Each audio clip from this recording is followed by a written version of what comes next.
اچھی عادات کی مالک عورت اگر فقیر کے گھر بھی ہو تو اسے بادشاہ بنا دیتی ہے۔ جب آمدنی نہ ہو تو تھوڑا تھوڑا خرچ کریں، کیونکہ ملاح بتایا کرتے ہیں کہ اگر بارش نہ ہو تو دریائے دجلہ بھی 1 سال میں خشک ہو جاتا ہے۔ بروں کے ساتھ نیکی کرنا ایسا ہی ہے جیسے نیکوں کے ساتھ برائی کرنا۔ اگر تمہیں ارد گرد اندھیرا نظر آ رہا ہے تو ایک بار غور سے دیکھو، ہو سکتا ہے تم خود ہی روشنی ہو۔ کسی پر احسان کرو گے تو اس کے حاکم بن جاؤ گے، کسی سے بے پرواہی کرو گے تو اس کے جیسے بن جاؤ گے، اور اگر کسی سے سوال کرو گے تو اس کے قیدی بن جاؤ گے۔ کبھی بھی حق بات کہنے سے مت ڈرو، کیونکہ نہ تو تمہیں کوئی موت دے سکتا ہے، نہ ہی تمہارا کوئی رزق کم کر سکتا ہے۔ میں ان سب لوگوں کا شکر گزار ہوں جنہوں نے میری مدد نہیں کی۔ آج انہیں کی بدولت میں نے سب کچھ خود کیا۔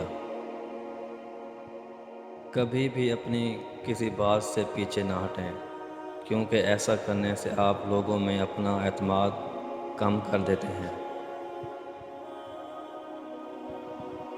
اگر کوئی آپ کی مدد کرتا ہے تو اس کا شکریہ ضرور ادا کریں۔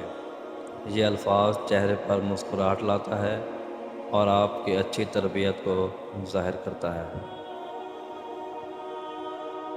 کبھی بھی کسی معاملے میں خود کو دوسروں سے کم نہ سمجھیں، یہ لوگوں میں احساس کمتری اور ڈپریشن کا باعث بنتا ہے۔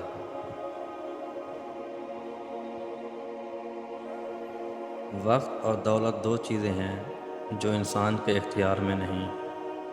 وقت انسان کو مجبور اور دولت انسان کو مغرور بنا دیتی ہے۔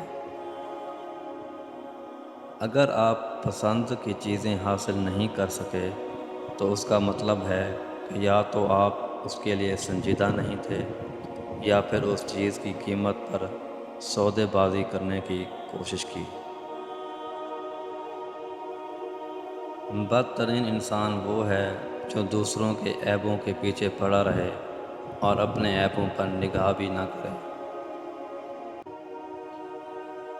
اگر آپ ایک خاموش مجسمہ بھی بن جائیں تو تب بھی لوگ آپ کو نہیں چھوڑیں گے۔